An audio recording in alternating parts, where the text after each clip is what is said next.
Hola a todos. Hoy les traigo una historia emocionante sobre un león y un gato astuto. Esta es una historia nueva que les enseñará una lección valiosa. Había una vez un león que era el rey de la selva.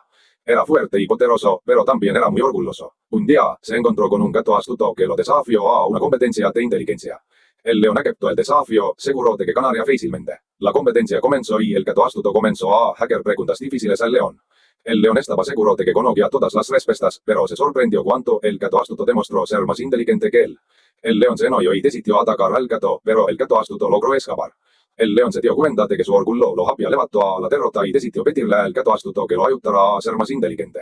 El gato astuto aceptó y comenzó a enseñarle al león cosas nuevas todos los días. Al final, el león se convirtió en un rey sabio y justo gracias a la ayuda del gato astuto. La moraleja de esta historia es que no importa cuán fuerte o poderoso seas, siempre hay algo nuevo que aprender y siempre hay alguien más inteligente que tú.